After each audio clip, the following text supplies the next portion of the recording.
more hair on the face, but yeah, I digress. So why we're here, we're going to start out by doing a quick recap of the project, and then we're going to go through the schedule, what we've completed, and then what we're doing in the future. And then we're going to share with you what we've heard at the first public meeting from you all, as well as then Michael Kaza will come in and present the Bikeway design. So just to orient yourselves, you can see the map in the top right corner there. This project is on West Jewell Avenue between Federal Boulevard and South Lipan Street. And throughout this meeting, we're going to give you guys some opportunities for some feedback. We're going to have some question and answers, some live polls, as well as yeah, just more interaction and live polls or question and answer at the end as well. So like I said, I just wanted to go over the high schedule first. You can see in November and December, we did a lot of data collection and researching those existing conditions. This information was the lane widths, the traffic volumes, traffic speeds, all the existing conditions, information, parking utilization, these types of information that we needed to make an educated decision about what type of facility fits best on this corridor. Then we presented that to you all back in February at our public meeting. That meeting was at Community Ministries, and we shared time with Ruby Hill RNO, just to refresh your memory. And now we're here to present to you what we came up with based on those existing conditions and what we heard from you. And that is a buffered bike facility on West Jewell Avenue. And then after we speak to you about what the design is, we're going to finish up the design. We'll just make the minor tweaks because, like I said, we are pretty far along in our design process. So make those minor tweaks based on your comments, and then install this project with paving in late June. So before we get too deep into this, I do want to just get some high-level information from you all and just ask, what was the most effective way you received information about this meeting? And please only select one. The first is that you saw a flyer or mailer. The second is I heard about it from a neighbor. Third, I read about it online. And fourth, I heard about it from a council office or a neighborhood organization.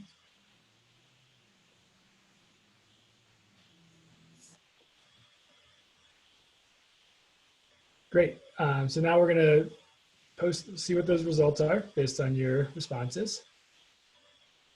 Fantastic. And like Gabby said, we know that Council District 7 always sends out as much information as possible. So we really appreciate that, council member, and obviously Ruby Hill RNO as well.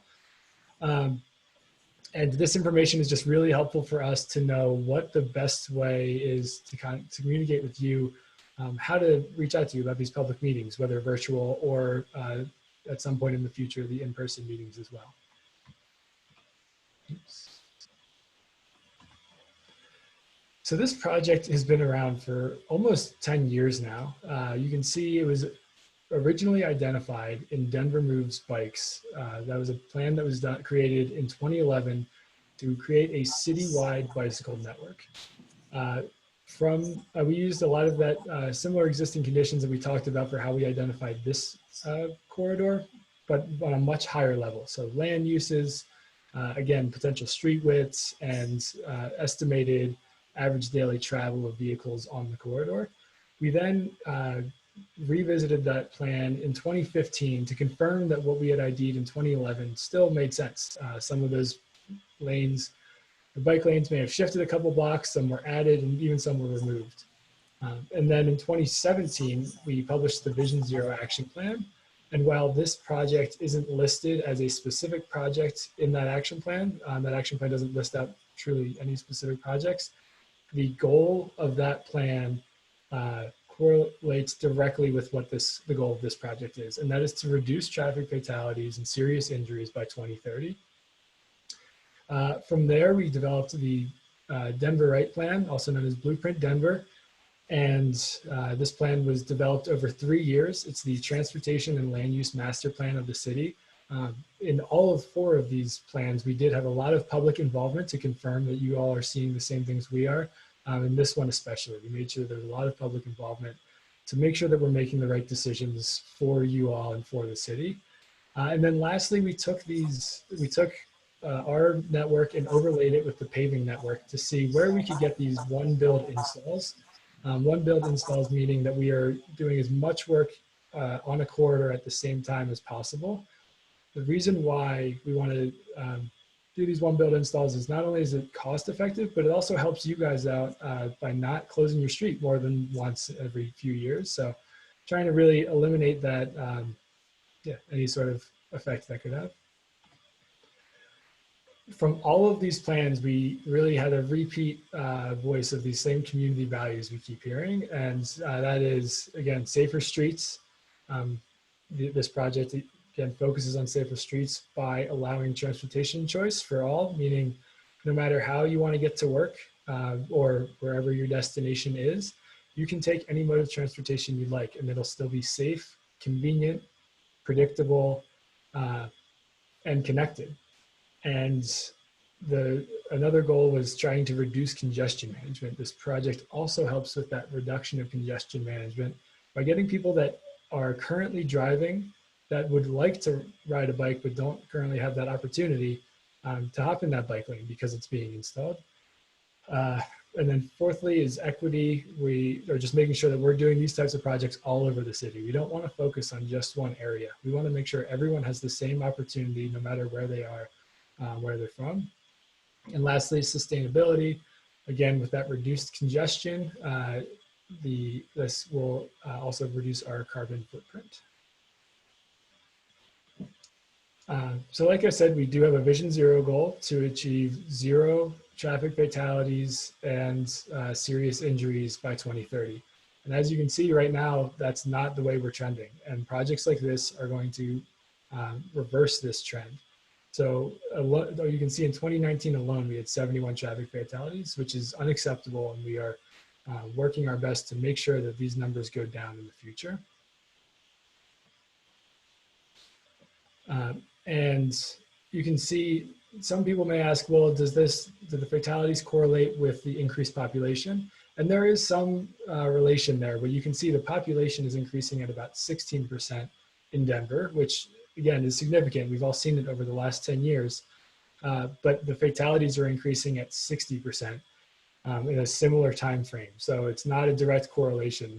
These fatalities are happening more and more, and there's a bunch of different reasons why, and one of them is really how the streets are designed, which is why we were trying to adjust them with projects like these.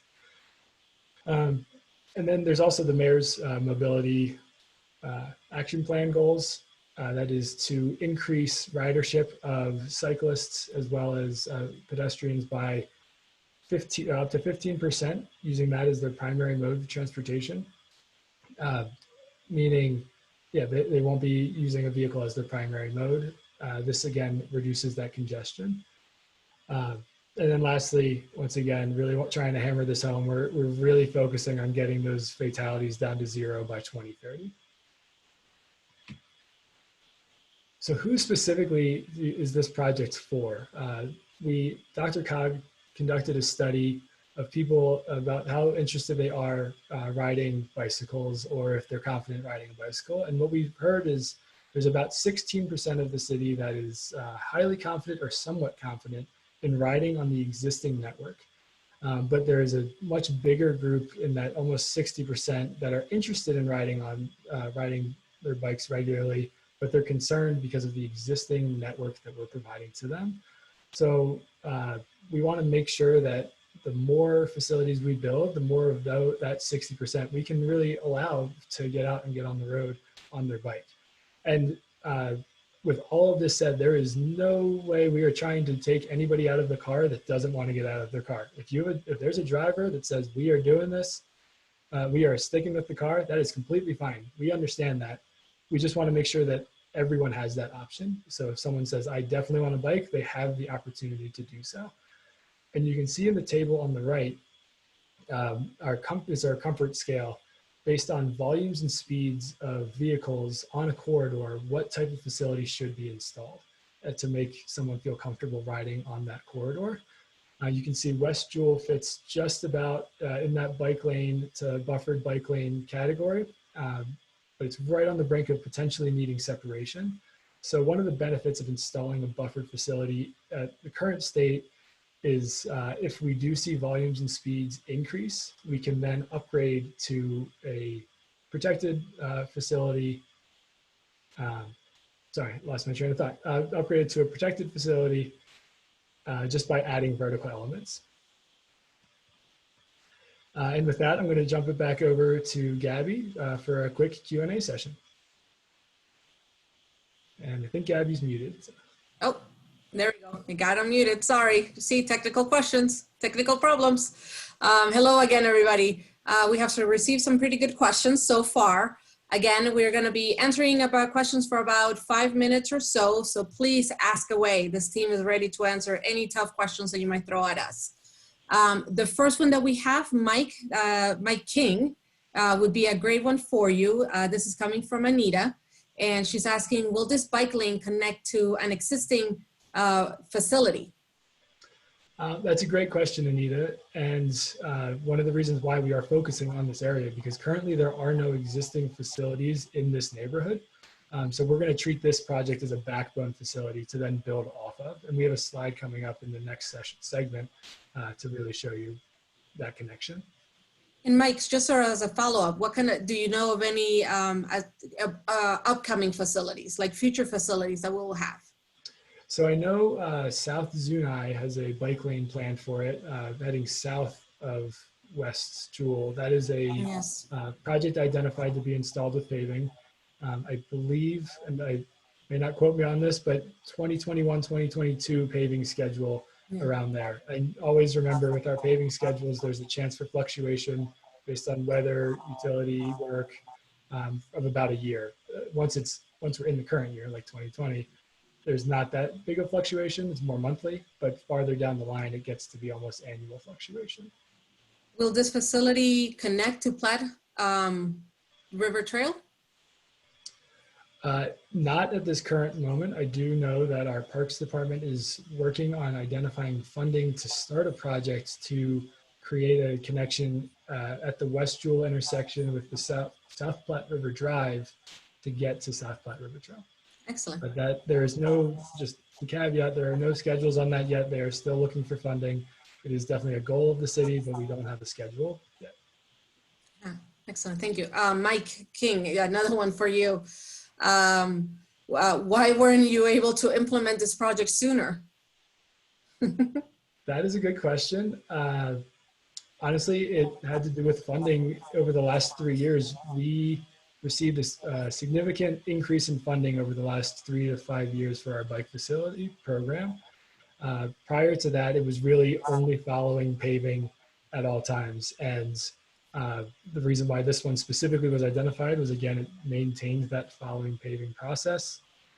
But yeah, it really comes down to funding. Right, okay, thank you. We have one actually for potentially Mr. Koslow or Ryan. This one is related to speed. As noted in choosing the type of bike facility, is that the posted speed limit or how fast people were driving? When was this data collected? I guess some of these questions will be answered in a little bit, but can we give the viewers a little bit of a sneak preview? Thanks, Gabby. I'll answer the first part and then pass it to Ryan. The speed, 30 miles per hour, is what was observed through tube counters during our investigation late last fall, like basically early November 2019, as Mike King kind of alluded to earlier. In terms of exactly the day, I'm going to pass that on to Ryan, because the consultant team were the ones that did that. Ryan?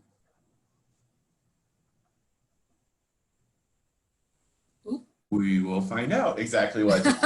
I'm keeping everyone in suspense. I was trying to take myself off mute. Okay.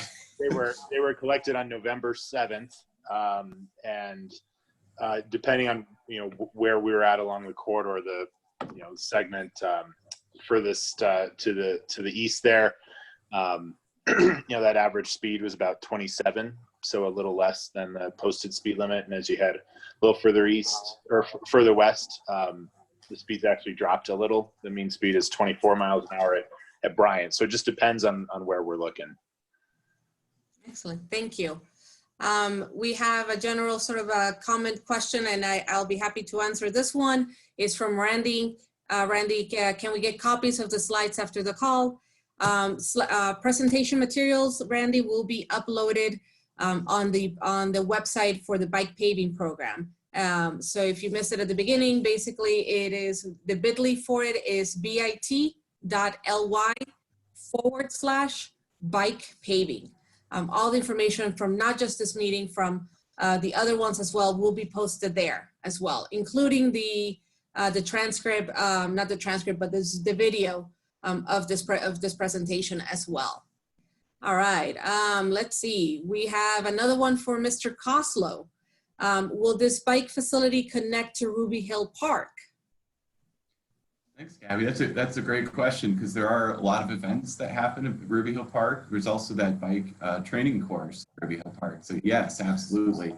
What we were going to be looking at is a connection from Ruby Hill Park into the neighborhood that's safe for someone on a bike to be able to actually navigate. Now, of course, it's a big hill, so it's a challenge for folks. But other than that, yeah, it absolutely will connect into Ruby Hill Park. Excellent, thank you.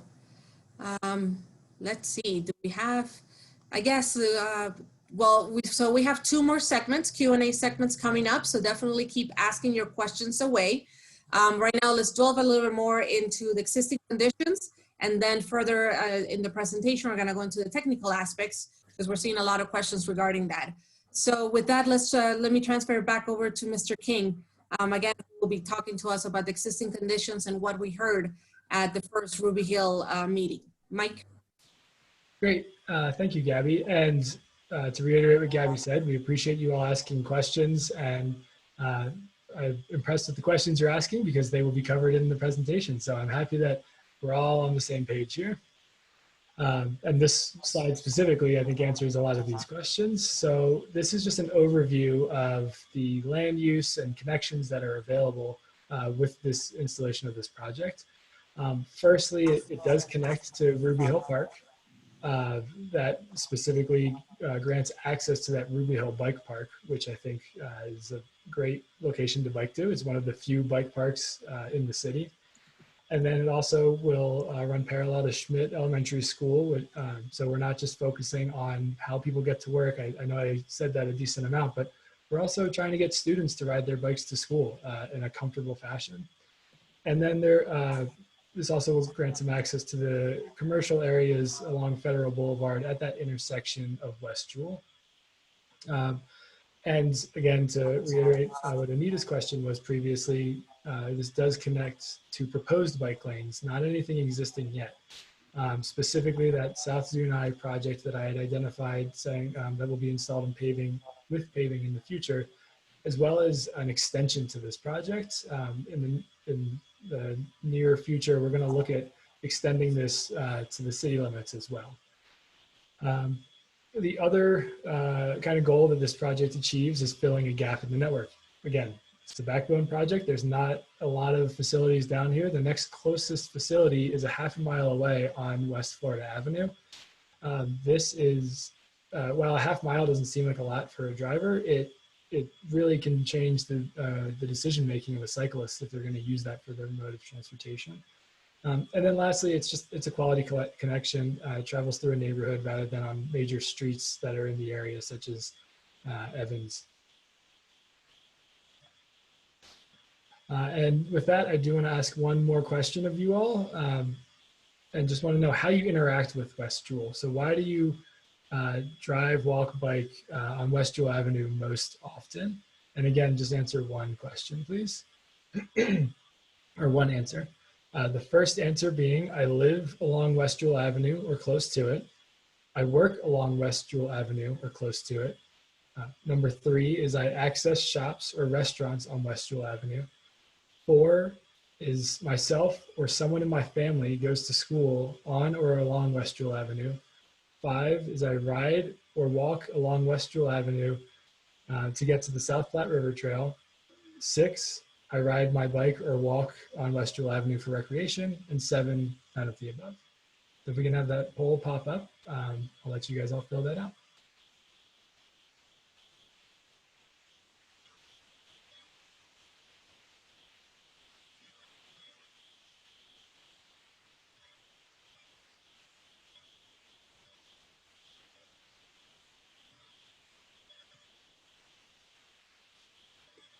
Great. I think that is good enough time. So if you want to see how those polls came out.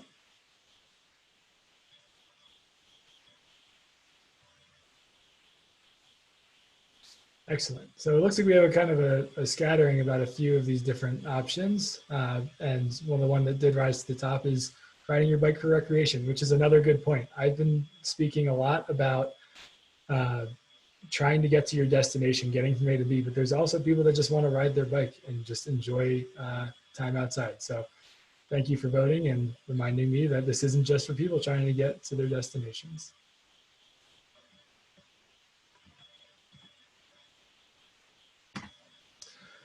So some considerations that had to go into play while we were installing this, or while we were designing this facility.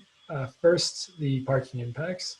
Installing this facility is going to require us to remove parking from both the north and the south side of this corridor. Except for one area from South Osage to South Lipan to maintain some parking there with a parking protected bike lane where the street opens up a little bit. And Michael Kozlow will explain that a little more in his slides.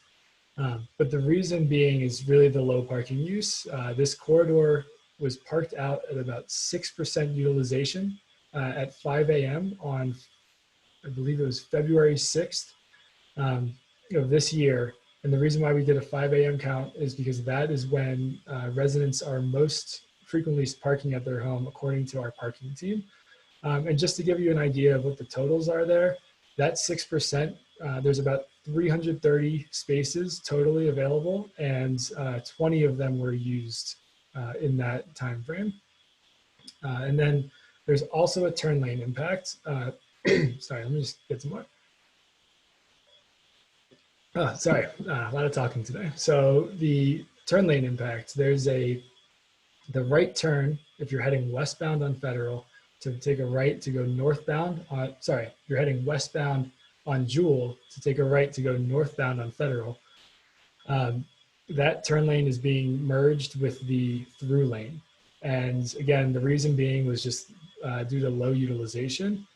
We have a warrant analysis that we conduct to see if a turn lane is necessary, and this turn lane that had been installed does not meet that warrant, which with the total counts we looked at, we were getting less than one right turn a minute during rush hour. So it was about 50 vehicles turning right an hour. So again, less than a turn a minute.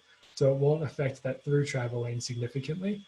And to get an idea of what that intersection will look like is if you're heading eastbound on West Jewell Avenue and turning right to go southbound on Federal, that intersection is already set up that way. And interestingly enough, with the side that has the merged traffic, there's actually more right turns, still not enough to warrant a right turn lane, but more right turns going that direction than going northbound.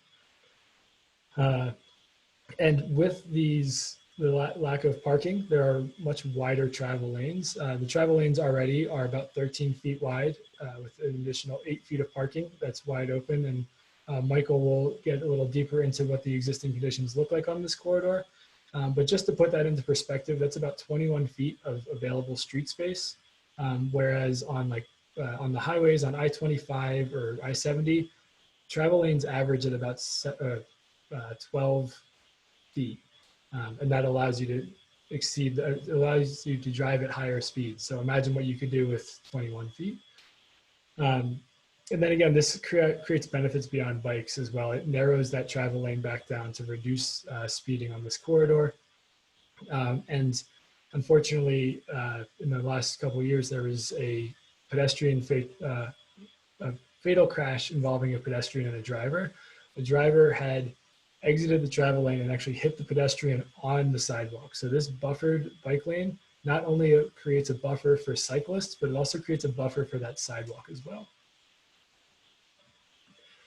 And just to reiterate the parking usage, you can see on this corridor, what we're showing here is that every block face, there isn't a real big buildup of where cars were parked. And if you can see the values here, just to go through the legend real quick, you can see the first value is total spots available. Second value is occupied spots. And the third value is open spots.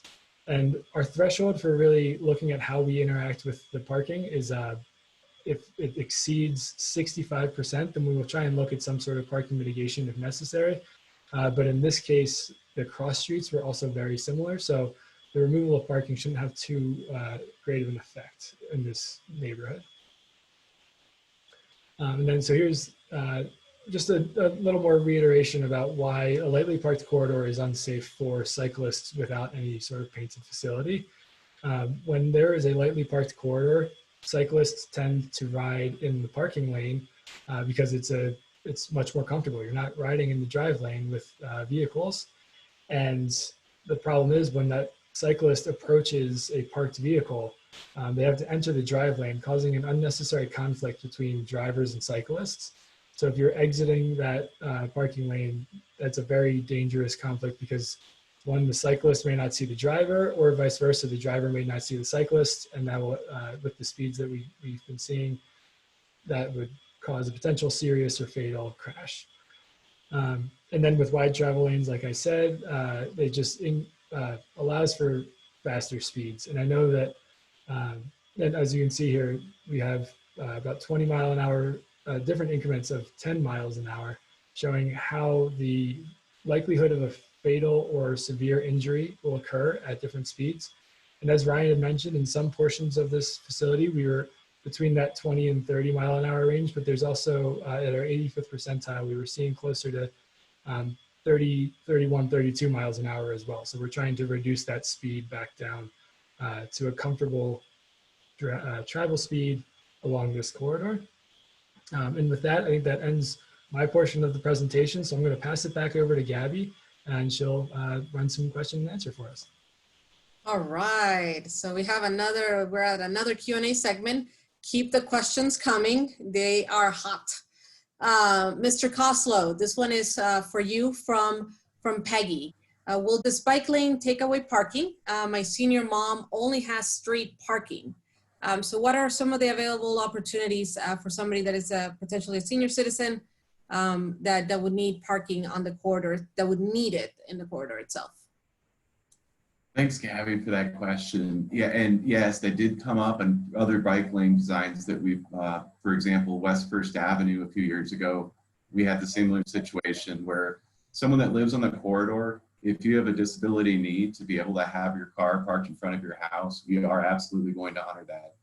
What you would need to do is, and you can look this up online, you could call 311, you could check, you could email us at bikes. Gabby will give the email. Go ahead, I'll give it in a second. Okay. But what you were looking to do is download or complete a residential accessible parking sign application. And you completed that application, and again, we can get that information to you.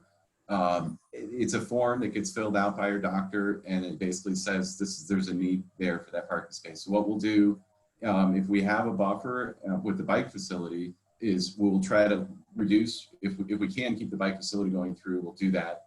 If we can't, we'll break the bike facility and put a temporary shared condition in front of the house. But yeah, we absolutely will honor that and totally understand that need is there just as well as anyone's need to be able to ride a bike. Nice, thank you. For Peggy, if by any chance you don't find the information online, if you wouldn't mind just sending us an email at bikes@denvergov.org. Again, bikes, B-I-K-E-S @denvergov.org. Again, just put West Jewell and just put on the subject line, just put West Jewell and just ADA spot.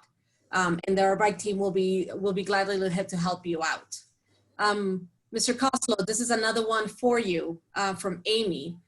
Can you add safety measures or any type of vertical object as the lane approaches an intersection for additional safety? Gabby, really good point. Sometimes those intersections are where we have our conflict points, right? It's between the bike and cars wanting to turn right. And yes, that's a possibility. We are not going to do that with the initial installation.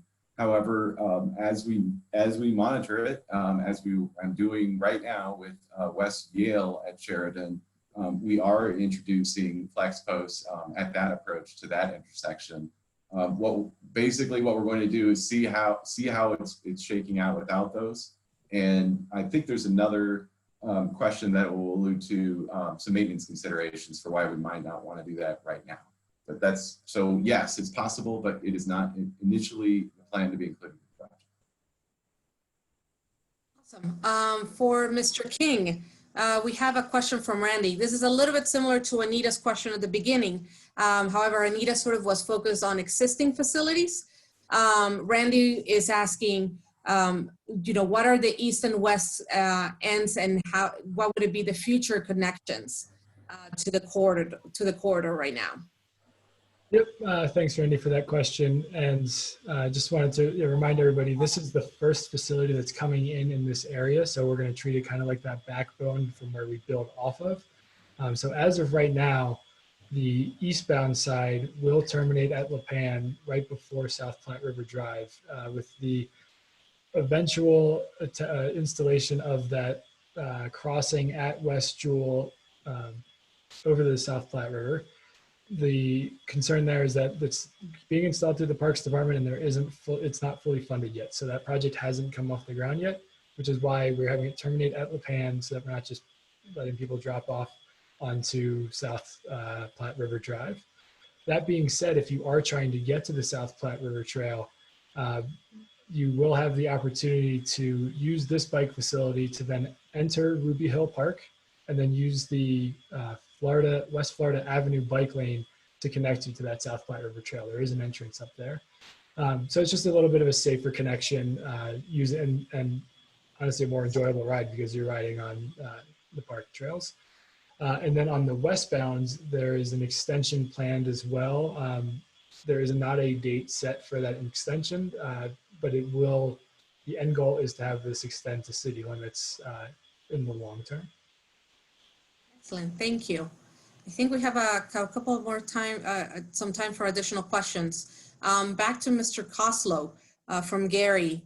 What methods will be used to keep cars from being parked in the buffered bike lane? Yeah, I mean, that's a great question. And we do have this time to time people that might misinterpret some of our parking regulations in Denver. What we have within DOTI is the right-of-way enforcement division. They need to see a sign every 150 feet, or so there should be signs that will be going up every 150 feet that will say no parking anytime, both directions, tow away zone.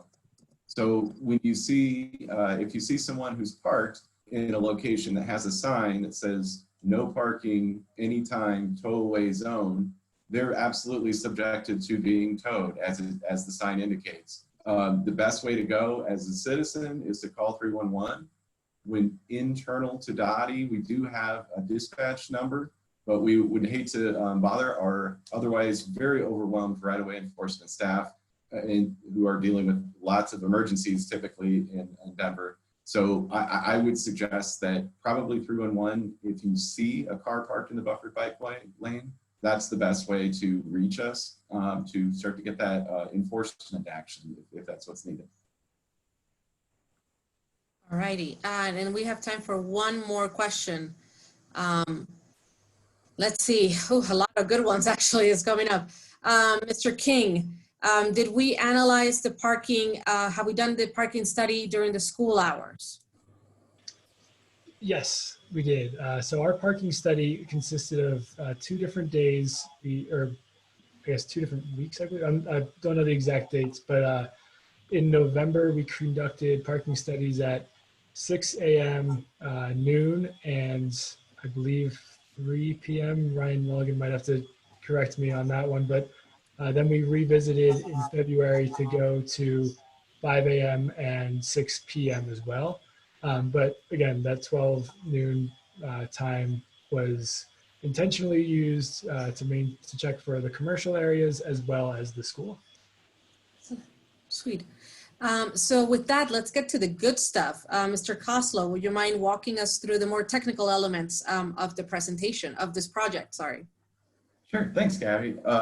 Yeah, so as we kind of think about the bike lane that we're planning to install here this summer, the first thing we got to consider, I was going to kind of quick recap of existing conditions. Mr. King kind of talked about some of these earlier, but I want to emphasize a few things towards the bottom of the picture there. Door zone. We normally would think of the door zone as a space if you're riding a bike next to a vehicle and that car opens its door, it's a hazard to the bicyclist. In this case, you can see someone walking right next to a parking lane. The consideration here being that the door zone is actually a pedestrian impediment right now. The speeds is one element that Ryan Mulligan, our consultant, alluded to. We want to keep those speeds down, and in that, what Ryan had noted is that we're at 27 miles per hour. So when we install the bike lanes, the goal is to slow down cars, and as Mike King alluded to earlier, that increases your chances during a crash with a pedestrian or vulnerable road user like a scooter rider or a bike rider of being a better result if there's a crash. The vehicular volumes, we kind of alluded to that earlier on the chart, that we're right around 5,500, 5,800 vehicles per day. So that's about how many cars are currently on West Jewell. And then as we kind of alluded to, we got these nice roomy 13-foot wide lanes currently. So what have we heard since then? So those are kind of what we got going on. That in February, we heard from you that we want to prioritize bicycle safety. And really, I kind of want to emphasize safety in all modes. If for those folks who are here today and are not ever going to ride a bike, if you think about it, if you've been on a side street and maybe you're getting ready to turn onto a busy street and that street is parked out 100%, you can't even see to make that turn. That won't be the case with West Jewell because we'll be removing the parking. You'll be able to see. So there's a benefit for bicyclists. It's also a benefit for drivers. General project support, we love to hear that on staff. It's great to see that what we're doing and the vision that we're putting together matches our community values. You can kind of see some of the other goals for the project, which include a discussion about parking and the use of parking, our other conditions, and improving safety for all was in there towards the bottom. So, and now finally, last one. So what did we do when we heard all this information from you? To Mike King's point earlier, the east end of the project will have parking, and because we recognize there are events at Ruby Hill Park, there's events at Levitt Pavilion, and during those events, people drive and they need a place to park along West Jewell. Where we don't need that parking west of there, unless there is an emergency need for parking, we will not have parking.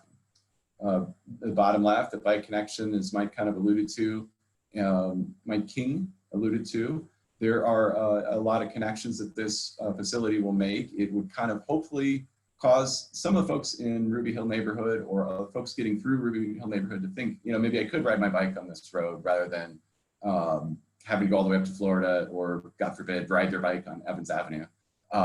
Then bike protection, top right, I kind of want to emphasize, you can see right now, there's no striping, there's no anything between a potential driver who would be traveling in between the double yellow line and the curb. So, right, like that's a problem. We're going to be putting into a buffer, a horizontal buffer in the project. And last but not least, Mike kind of alluded to, we had, you know, we have a tragedy here in Denver. 70 people lost their lives in the public right of way. And this pedestrian safety is something we take very seriously at Downey. So right now, we're looking to make improvements, not just for all modes, but also for pedestrians. And with that, how we addressed it, we've kind of, I guess I'm talking a little too ahead of me, so let me slow down a little bit. I alluded to the parking for events. That will be included still after the bike lanes are installed. There will be the buffered bike lanes. We talked about the pedestrian safety.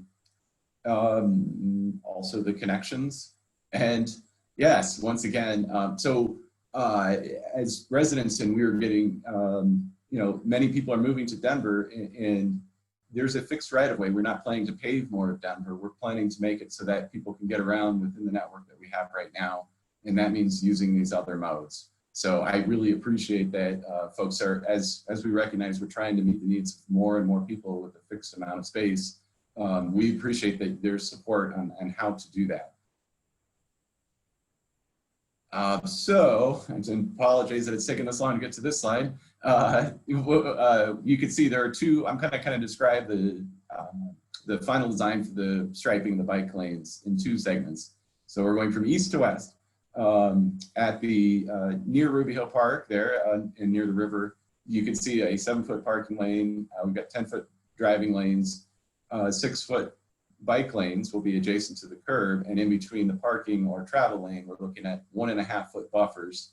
It'll be not the greatest buffer, but it'll be a little bit of space. And then also I want to emphasize, if you think about adding up 7 feet, 1.5 feet, and 6 feet, that's how far away a pedestrian is going to be from a driver who is following the striping configuration that we're proposing. Moving on to the west segment. So as you can see, we got a little bit more room for those buffers by removing that parking from the one side of the street. That gives us a little bit more width. They're 4.5-foot wide buffers that are striped, and the slashes are every 20 feet, if anyone wanted to really get into that. Yeah, striped, and it has a slash in the buffer to kind of say, hey, if you're driving and you're all of a sudden driving in a slash buffer area, hopefully it'll become apparent that that's not the travel lane. So that is our proposed configuration for the Jewell bike lane. What I wanted to kind of emphasize on East Florida Avenue from Monaco to Steele in fall of 18. This is kind of a hybrid of what you would see. So it's like the east segment in the sense that the buffers are around the same width as you would see on the east segment. And it's sort of like the west segment in the sense that parking has been removed from both sides. So this is kind of a amalgam of both what you might see coming soon in West Jewell. So with that, we are back to Gabby for another segment to hear from you all. Second. Oh, I just realized I put myself on mute again. This is our last Q&A segment. We're going to try to get to as many questions as possible. We do have a lot of them in the chat. Mr. Koslow, we have one from Peggy. If we have visitors over, where should they park? Gary, that's a great question. So if you've got a driveway and there's room on the driveway, that's one spot. If you're talking about you're going to have a party, you're having a graduation ceremony or something special, and you want to have a lot of people visit, it's kind of a not well-known secret in Denver that we have what's called a revocable street occupancy permit. And what you can do if you're having an event, you can apply at our permits counter, which is on West 3rd Avenue, for a permit to block off part of the street for your event. So that is an opportunity if you're just temporarily, like I will admit I used the revocable street occupancy permit when I moved from Lakewood here to Denver. It's a great avenue that a lot of folks don't really realize. But yeah, that is one option for folks if you are expecting a lot of people and want them to be able to park temporarily where the bike lane is going to be proposed. Thank you, Koslow. Mike King, this one is from John. Is wayfinding easy to read signs about how to get to Platte River Trail? Or is this project going to include wayfinding signs on directing people to Platte River? That is a great question, Gabby. As of right now, the signage is not fully completed on the design plan yet, but it will be something we look to include. We do have wayfinding signage that we've been developing for all bike facilities in Denver, and this will be included in that package. Excellent, thank you. So we have one more from Peggy as well. She's asking, are the bike lanes on both sides of the street? Sorry, muted myself. I can jump in there. And Yes, they will be on both the north and south side of the street for traveling in each direction. Let's see, a lot of good stuff, a lot of good questions. Sorry, I'm trying to keep up over here. Just a reminder, if by any chance we don't get to your questions, we will be developing a Q&A page, like a one-pager, and we'll be posting all of your questions, even if they were unanswered on that. And again, all of this documentation will be available at the bike paving page. So, alrighty, so we have a couple of definitely, I'm losing track here, from Rob. Why keep parking on Jewell when there is already multiple parking lots within Ruby Hill Park? This is related to the park itself and keeping the parking, I guess, on that side of Ruby Hill. I can To be for Koslow? Oh, or King. Yeah, I've been talking to the Parks Department with this project. So actually, honestly, the benefit of having this parking maintained creates that more of a protected facility. There will be vertical elements at that portion of the bike facility. So because we are keeping that parking, it makes a safer bike facility. So just wanted to start off with that. But the other point is that Levitt Pavilion is within the Ruby Hill Park, and they have, I believe, upwards of 80 events a year, and they do fully park out that park. And we do want to fully support Levitt Pavilion to be able to have these events. And again, with that maintaining parking, it actually makes the facility a little safer as well. Excellent. For Mr. Koslow, is 6.5 feet wide enough for two people to ride side by side? Yeah, that's also a really good question. And boy, it depends on how big they are. No, I'm just kidding. Yeah, what we look at when we're talking about folks riding their bike, yeah, they tend to wobble a little bit, right? You want to have a little bit of shy distance to be able to ride either side. We typically look at 8 feet as enough for two folks to ride side by side.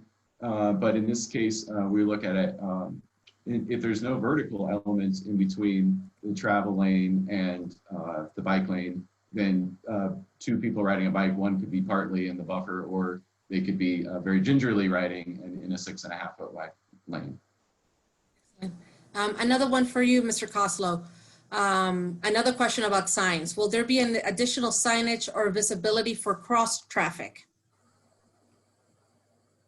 I wouldn't say there would be additional signs, but there are, what we do at side streets is called daylighting.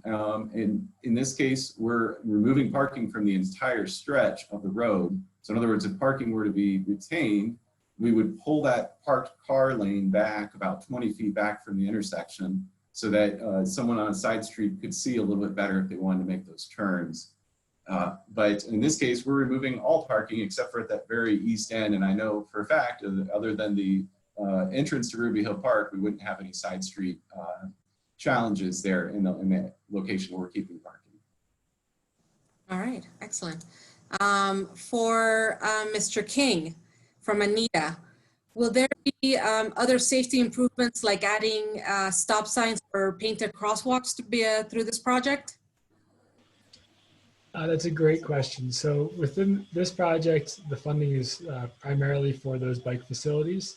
That being said, we do have the Safe Routes to School program that's going to be revisiting that south segment, the segment just south of Schmidt Elementary School, to see if there is benefit of installing specific crosswalks at those locations, as well as more protection potential upgrades to four-way stops. So we are at 6:55. It looks like we have answered the majority of the questions, or addressed some of the general comments.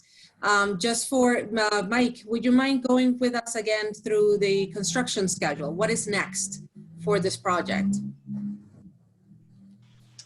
Yeah, so. Putting you on the spot. No, that's fine. You can do it verbally if you want. I was just deciding if I was going to go all the way back to the slide or not. That's what I assume, yes. I won't have to do that. It's within the spring, we're going to focus on finalizing the designs. Like I said, trying to get add some of that signage in on these final designs, as well as just getting it ready for us to send it over to the paving team. Milling, which is where you tear up the initial pavement to make a more better adhesion to the pavement with the new pavement, will begin in late June, and then actual paving will begin in early July. That being said, there's always the chance of some fluctuation of those schedules, again, because of weather and just different aspects. But when that construction does begin, we will make sure that we send out notifications for you all so that you know that the street will be closed in certain segments at certain times of the day during that process. Actually, we have a one last minute question for Adam or Mr. Koslow. When construction does occur, will I be able to get out of my driveway? I can go ahead and take that. Gabby, yes, you will be able to get out of your driveway. Long story short, just like in a permanent condition, what you'll see before construction happens is a notification from our planning team, from Mike King and the planning group there, and it'll kind of say the lane's coming. And then right before construction, you'll see a notice that says no parking. Those signs are temporary, and once those signs have been verified for 24 hours, if you're parked on the corridor, unfortunately, what we'll do is called the short tow. That's a tow around the corner to a side street. If you're in your driveway, yeah, we'll absolutely have access. Now, the actual paving, striping, and installation will literally be a matter of days, just a few days, and it'll be during the day. So it's not likely you're going to see too many, unless they happen to be having a crew striping right in front of the driveway, right at the moment you're getting ready to leave. No, you shouldn't have any challenges. Excellent. Thank you. Thank you, Mr. Koslow. We want to be mindful of everybody's time. Thank you so much for joining us this evening. We appreciate you spending an hour with us regarding this project. Again, this team will be posting your Q&A questions, all of them, whether we were able to answer them or not, at our project page. Again, that project page is bit.ly/bike paving. So all the meeting materials will be there as well. And in about 10 business days, we'll be posting the recording of this meeting as well. The team will continue to answer any additional bike questions that you may have at bikes@denvergov.org.